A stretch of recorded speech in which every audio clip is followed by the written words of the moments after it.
मित्रांनो, आपण बरेच दिवस झालं वेट करत होतो, ते म्हणजे ॲप्लिकेशन फॉर्मचा. तर फायनली आज application form start date confirm झालेली आहे. तर मित्रांनो, मी धरती तुमची एज्युकेटर ग्लोबल ऑनलाईन या यूट्यूब चॅनलवरती तुमच्या सगळ्यांचं स्वागत करते. आणि आजच्या लेक्चरमध्ये आपण ॲप्लिकेशन फॉर्म स्टार्ट डेट, त्यासोबतच फॉर्मची लास्ट डेट कधी असणार आहे आणि फॉर्म फिल करताना डॉक्युमेंट्स कोणते कोणते इम्पॉर्टंट आहेत, हे देखील आजच्या लेक्चरमध्ये आपण डिस्कस करणार आहोत. आता मित्रांनो, तुम्ही जर PCM CET, PCB CET, JEE, NEET, nursing CET या एक्झामची तयारी करत असाल, तुम्हाला टॉप कॉलेजमध्ये ऍडमिशन घ्यायचं असेल, एक्झाममध्ये टॉप करायचं असेल, तर तुम्ही आपले लाईव्ह बॅच जॉईन करू शकता. आता यामध्ये तुम्हाला फुल सिलेबस लाईव्ह व्हिडिओ लेक्चर्स मिळतील, रेकॉर्डेड लेक्चर्स मिळतील, फुल सिलेबस टेस्ट सिरीज मिळतील, 2000 प्लस एमसी क्वेश्चन बँक मिळेल. त्यासोबतच रिव्हिजनसाठी फुल सिलेबस नोट्स देखील मिळतील. पहा मित्रांनो, ही बॅच फ्रेशर्स त्यासोबतच रिपीटर्स या दोघांसाठी परफेक्ट बॅच असणार आहे. आता ह्या पाचही कोर्सेसची प्राइस फक्त 10,000 रुपये असेल. ही कॉम्बो ऑफर असेल आणि जर सिंगल कोर्स घ्यायचा असेल तर तशी देखील फॅसिलिटी आपल्याकडे आहे. तर त्याची प्राइस असेल फक्त 5,000 रुपये. आता मित्रांनो, कोर्स जॉईन करण्यासाठी दिलेला नंबर तुम्ही कॉन्टॅक्ट करू शकता किंवा प्ले स्टोर वरती जाऊन ग्लोबल ऑनलाईन ऍप डाउनलोड करा, ओपन करा. ओपन केल्यानंतर नाव आणि नंबर एंटर केल्यानंतर तुम्हाला असा इंटरफेस समोर येईल. इंटरफेसच्या पहा डाउनवर्ड साईडला स्टोर असा आयकॉन असेल, त्यावरती क्लिक करा. त्यावरती क्लिक केल्यानंतर तुम्हाला कोर्सेसचं पेज दिसेल. कोर्सेसच्या पेजच्या सर्च बॉक्समध्ये तुमच्या कोर्सचं नाव टाईप करा. खाली कोर्स येईल, तो कोर्स ओपन करायचा आणि एनरोल करायचा. त्यानंतर कोर्सेसच्या सगळ्या गोष्टी तुम्हाला ऍक्सेस होतील. त्यासोबतच त्या क्षणी तुम्हाला आपल्या व्हॉट्सअप ग्रुपवर ऍड केलं जाईल, जिथे तुम्ही माझ्याशी त्यासोबतच आपल्या एक्सपिरियन्स एज्युकेटरशी पर्सनली कॉन्टॅक्ट देखील करू शकता.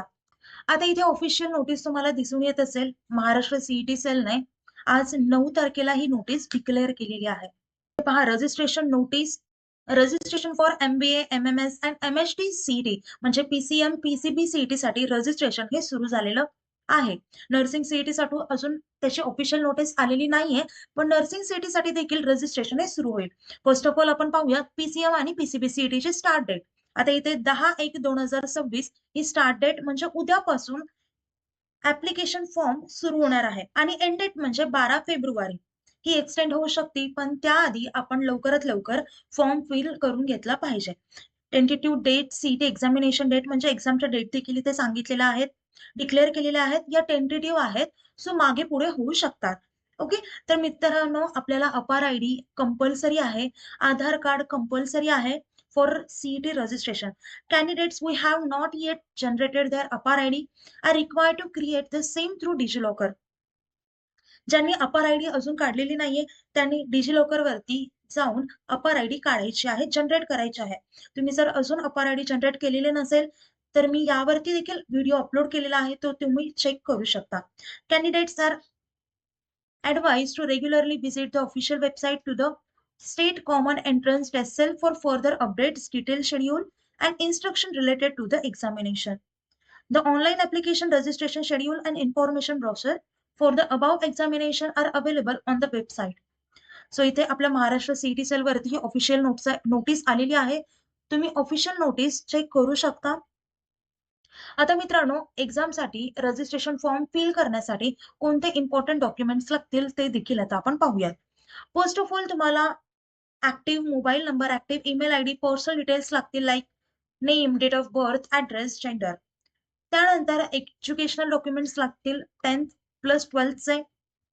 यासोबतच पासपोर्ट साईज फोटोग्राफ लागेल, सिग्नेचर ऑन व्हाईट पेपर.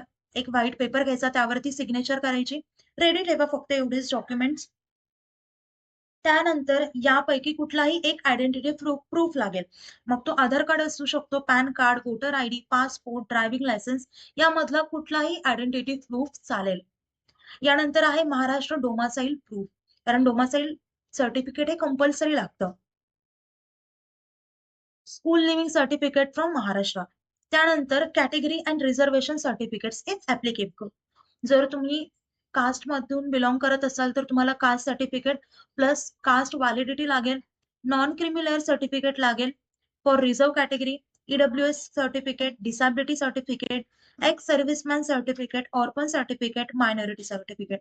यामधल्या ज्या सर्टिफिकेटसाठी तुम्ही ऍप्लिकेबल असाल ते सर्टिफिकेट तुमच्यासाठी कंपल्सरी असणार आहे. त्यानंतर ॲडिशनल डॉक्युमेंट्स जर तुमचा एज्युकेशनमध्ये गॅप असेल, तर गॅप सर्टिफिकेट लागेल. त्यासोबतच तुमचं नावामध्ये चेंज वगैरे असतील, आधार कार्डवरती वेगळं असेल, बर्थ सर्टिफिकेटवरती वेगळं असेल, असे काही नावामध्ये चेंजेस असतील, स्पेलिंग चुकलेली असेल, तर तुम्ही गॅझेट सर्टिफिकेट सुद्धा लागेल. आता ही होती डॉक्युमेंट्सची लिस्ट. मित्रांनो, मला कमेंट करून सांगा, की तुम्ही पी-सी-एम सी-ई-टीसाठी प्रिपेअर करताय, की पी-सी-बी सी-टीसाठी? यासोबतच रजिस्ट्रेशन फॉर्म फिल केलाय की नाही? कारण ॲप्लिकेशन फॉर्म फिल करण्याआधी आपल्याला रजिस्ट्रेशन फॉर्म भरावा लागतो. तो कसा भरायचा ते माहिती नसेल, तर त्याचा देखील मी ऑलरेडी व्हिडिओ अपलोड केलेला आहे. तर तो तुम्ही चेक करू शकता. आता मित्रांनो, आपली जी नवीन लाईव्ह बॅच सुरू होतीये, ती नक्कीच जॉइन करा. ती जॉइन केली तर आमची गॅरंटी आहे तुम्हाला एक्झाममध्ये 95+ पर्सेंटेज नक्कीच पडतील. चला आता आपलं लेक्चर इथेच थांबूयात. कुठल्याही प्रकारचे डाऊट असतील तर मला व्हिडिओ खाली कमेंट करून सांगू शकता. आता आपलं लेक्चर इथेच एंड करूयात. Thank you. Have a nice day. Bye.